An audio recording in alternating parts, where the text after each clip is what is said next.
Student, आज मैं आपको जो कालिदास का निबंध याद करते हैं उसके अंतर्गत जो उनकी रचना आती है अभिज्ञान शाकुंतलम, उस रचना का मैं हिंदी रूपांतरण आपको संक्षिप्त शब्दों में समझा रही हूँ। यह एक बहुत ही अच्छी कथा है जिससे कि मान भाव विभोर हो उठता है। अभिज्ञान शाकुंतलम नाटक का अनुवाद अभी तक भारत की 46 भाषाओं में हो चुका है। यह कालिदास की सर्वश्रेष्ठ रचना है। इसका हिंदी अनुवाद निम्न प्रकार से है।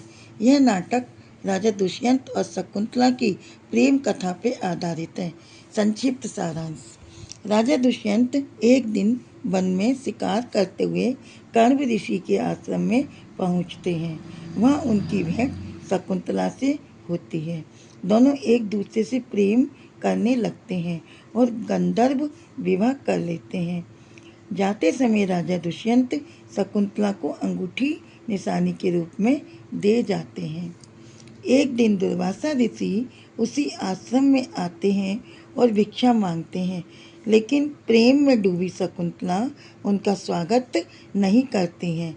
क्रोधित होकर दुर्वासा ऋषि श्राप दे देते हैं कि जिसे वह याद कर रही हैं वह उसी समय उन्हें भूल जाएंगी। वह उस समय दुष्यंत को ही याद कर रही थी, वह उसे इसी समय से भूल जाएगा। लेकिन जब शकुंतला यह सुनती है तो बहुत रोती है। तो इसका प्रभाव कम करने के लिए वह कहते हैं कि उनकी दी हुई कोई भी वस्तु उन्हें दिखा दोगी तो वे उनको पुनः याद करेंगे और उनकी स्मृति वापस आ जाएगी। इस तरह जब वो कह देते हैं दुर्वासा तो वो थोड़ी सी मतलब मन में संतुष्ट हो जाती हैं कि चलो श्राप तो ना जैसा नहीं होगा, लेकिन अगर उन्होंने उनको जाते समय एक अंगूठी देकर गई थी जिसपे उनका नाम अंकित था, वो अपनी उंगली में उसको धारण किया करती थी। उसके बाद क्या हुआ कि शकुंतला जब राजा के घर पहुंचती है तो उसकी अंगूठी नदी में गिर जाती है। अंगूठी खो जाने के कारण दुष्यंत उन्हें पहचान नहीं पाते हैं, क्योंकि उनकी अंगूठी तो एक मछली ने निगल ली होती है जो एक मछुआरे को प्राप्त हो जाती है। जब मछुआरा देखता है कि इसमें तो राजा दुष्यंत का नाम अंकित है तो वह राजा को वापस करता है।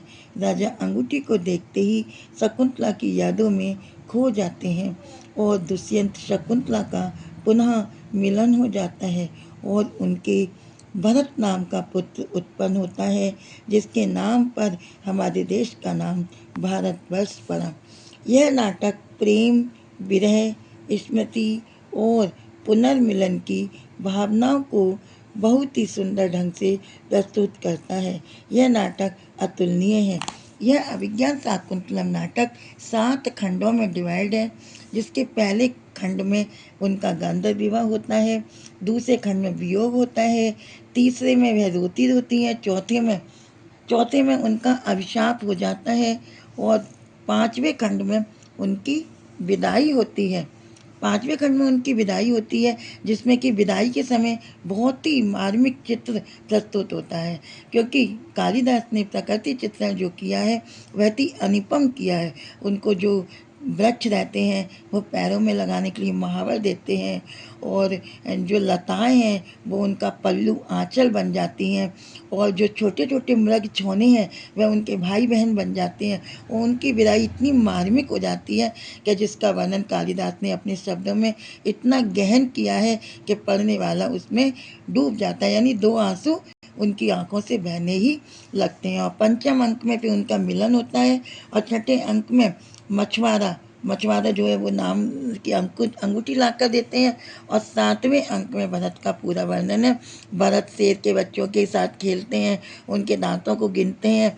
ये सब देखकर दुष्यंत बहुत ही भाव विभोर हो जाते हैं और उनको अपने हृदय से लगा लेते हैं और इस तरह से ये जो 7 अंकों में बटा हुआ अभिज्ञान शाकुंतलम नाटक है वह समाप्त हो जाता है। और ये जो शकुंतला रहती हैं वह कण्व ऋषि की पालित पुत्री रहती हैं, क्योंकि इनकी रियल जो माता पिता रहते हैं वो मेनका और वो रहते हैं ऋषि, एक ऋषि रहते हैं जो कि उनका उनके साथ गौतम ऋषि का मेनका एक अप्सरा है, उनसे प्रेम हो जाता है और उनके ये पुत्री उत्पन्न होती है, लेकिन वो उनको रखते नहीं है, तो वो कर्म आश्रम में छोड़ देते हैं 5 वर्ष की आयु में। वो वहाँ पर बड़ी होती हैं, तपस्विनी वेश धारण करती हैं, लेकिन इतना लावण्य सुंदरता रहती है जिसको कि देखकर दुष्यंत उन पर मोहित हो जाते हैं।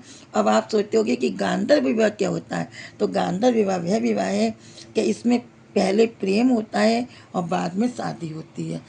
उसे हम गंधर्व विवाह कहते हैं, क्योंकि हिंदुओं के 8 प्रकार के विवाह हैं, और जो प्रायः हिंदू जाति विवाह होता है उसे आर्ष विवाह कहते हैं, जिसमें वेद की ध्वनि रीति रिवाज के साथ एक कन्या का विवाह किया जाता है।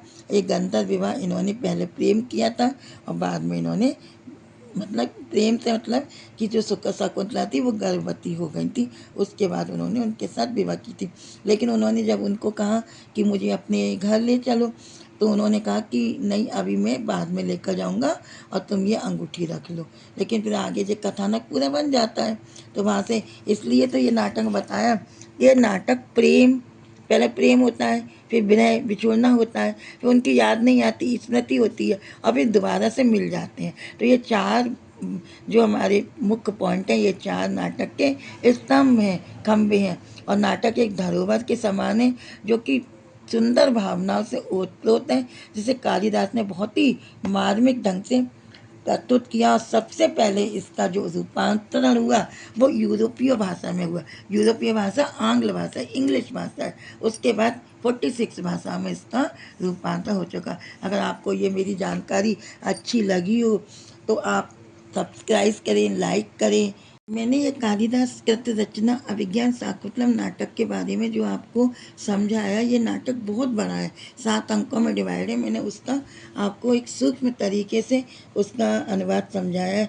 यदि आपको ये नाटक रुचिकर लग रहा है, आपको उसमें रुचि लग रही है पढ़ने में या सुनने में अच्छा लग रहा है, आप उसके अंदर की और जानकारी जानना चाहते हैं, तो आप कमेंट में लिखें कि हमें इसकी और कथानक बताएं या कथा बताएं, तो मैं नेक्स्ट वीडियो में बताने का प्रयास करूंगी। धन्यवाद।